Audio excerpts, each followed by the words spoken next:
আলহামদুলিল্লাহ, শবে কদর আমাদের সামনে। লাইলাতুল কদর অনেক বোনরাই জানতে চাচ্ছেন যে শবে কদরের নামাজ কত রাকাত, কিভাবে পড়ব, কোন দিন পড়ে শবে কদর এবং কত রাকাত নামাজ পড়ব, কোন সূরা দিয়ে পড়ব, কিভাবে পড়ব তা জানতে চাচ্ছেন। অত্যন্ত গুরুত্বপূর্ণ প্রশ্ন। আপনারা জানতে চাচ্ছেন যে শবে কদরের নামাজ কত রাকাত, কিভাবে পড়বেন, কোন সূরা দিয়ে পড়বেন এবং কোন কোন দিন শবে কদর। মাহে রমজানের অত্যন্ত গুরুত্বপূর্ণ যে রজনী, যা আমাদের জীবনে খুবই গুরুত্বপূর্ণ। তো এই শবে কদরে কিভাবে আমল করবেন, কিভাবে তালাশ করবেন, কত রাকাত নামাজ পড়বেন, আজকের এই ভিডিও থেকে জানতে পারবেন। যদি টেনে ভিডিও দেখেন হয়তো মিস করবেন, তাই না টেনে সম্পূর্ণ ভিডিও দেখার অনুরোধ রইল। আর যারা এখনও চ্যানেলটি সাবস্ক্রাইব করেননি, এই যে সাবস্ক্রাইব বাটনটি টিপ দিয়ে সাবস্ক্রাইব করে পাশে থাকবেন। তো দেখুন, লাইলাতুল কদর অত্যন্ত গুরুত্বপূর্ণ, কিন্তু এই শবে কদরে কিভাবে নামাজ পড়বেন, কত রাকাত নামাজ পড়বেন এবং কি আমল করবেন, অনেকে হয়তো তা জানেন না। তো আজকের ভিডিও থেকে সম্পূর্ণ বিষয় জানতে পারবেন। দেখুন, লাইলাতুল কদর হচ্ছে আমাদের জীবনে অত্যন্ত গুরুত্বপূর্ণ একটি রজনী, যে রাত্রে ইবাদত করা 84 বছরের সমপরিমাণ যদি রাত্রে আপনি শবে কদর পেয়ে থাকেন। তো শবে কদর আমরা যেভাবে তালাশ করতে পারি, প্রথমত 21, 23, 25, 27, 29তম রজনী, এই যে 5টা দিন আমরা শবে কদর তালাশ করব মাহে রমজানের শেষ দশকে। তো শেষ দশকে যে কোনো একদিন শবে কদর হয়ে যেতে পারে। তো এখন কথা হচ্ছে আমরা 21, 23, তারপর হচ্ছে 25, 27, 29 এই রাতগুলোতে আমরা কি আমল করব, কত রাকাত নামাজ পড়ব, শবে কদরের নামাজ কত রাকাত এবং কোন সূরা দিয়ে পড়ব। দেখুন, প্রথমত আপনাদের বললাম যে শবে কদর কি দিন পড়ে বা কত রোজাতে পড়ে। তো আপনারা শবে কদরের নামাজ আপনারা 12 রাকাত পড়তে পারেন, আপনার ইচ্ছে।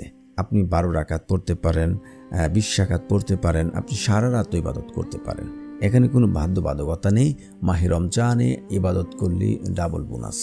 তো আপনারা প্রথমত আপনারা 12 রাকাত, 20 রাকাত, 6 রাকাতই পড়েন, আপনাদের ইচ্ছা মতো পড়তে পারেন, যতটুকু রাকাত আপনাদের ভালো লাগে। তো এখন কথা হচ্ছে কিভাবে পড়বেন। নামাজ পড়ার জন্য আপনারা অবশ্যই 2 রাকাত করে পড়বেন। প্রথমত আপনি 2 রাকাত করে আপনি যখন 4 রাকাতে বসবেন, তখন একটু আপনি 4 রাকাত মাঝখানে বসে আপনি ইস্তিগফার পড়তে পারেন। ইস্তিগফারের অনেক ফজিলত আছে, আপনারা জানেন। তো ইস্তিগফার পড়বেন। তারপরে হচ্ছে মা বোনেরা, আপনারা যখন নামাজ পড়বেন কিভাবে, এখন নামাজ যখন আপনি প্রথম শুরু করবেন, আপনি নিয়ত এভাবে বানতে পারেন যে আমি লাইলাতুল কদরের নফল নামাজ পড়ছি, আল্লাহু আকবার। আপনারা এইভাবে নিয়তটা বাঁধবেন। যারা আরবি পারেন না, এইভাবে বাংলাতে বাঁধবেন যে আমি লাইলাতুল কদরে 2 রাকাত নফল নামাজ পড়ছি, আল্লাহু আকবার।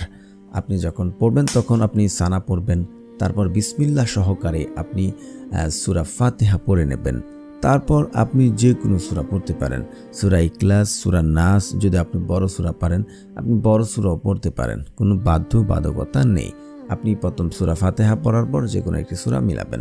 প্রথম রাকাত যখন আপনি সিজদাতে যাবেন, তারপর যখন দ্বিতীয় রাকাত উঠবেন, আবার পুনরায় আপনি সূরা ফাতিহা পড়বেন, তারপর যে কোনো আরেকটি সূরা আপনি মিলাবেন এবং আপনি বৈঠক করে আপনি বসে আপনার সালাম ফিরে আপনি আবার পুনরায় আপনি এইভাবেই নামাজ 2 রাকাত করে পড়বেন, আপনার যতটুকু ভালো লাগে, এবং আপনি এভাবে নামাজ শেষ করবেন। তারপর এখন কথা হচ্ছে তাহলে কি আমল করে রাত কাটাবেন।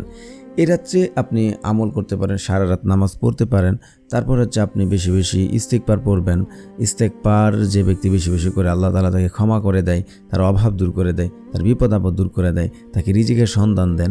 এবং যদি আপনি এরপর আপনি যদি পড়েন, জিকির করতে পারেন, আস্তাগফিরুল্লাহ, সুবহানাল্লাহ, আলহামদুলিল্লাহ, লা ইলাহা ইল্লাল্লাহ, আল্লাহু আকবার। আপনি আত্মীয় স্বজন, পাড়া প্রতিবেশী আপনার জন্য ক্ষমা চাইতে পারেন, তাদের জন্য দোয়া করতে পারেন। কেউ মৃত্যুবরণ করলে তাদের জন্য ক্ষমা আপনি আল্লাহ তাআলার কাছে চাইতে পারেন।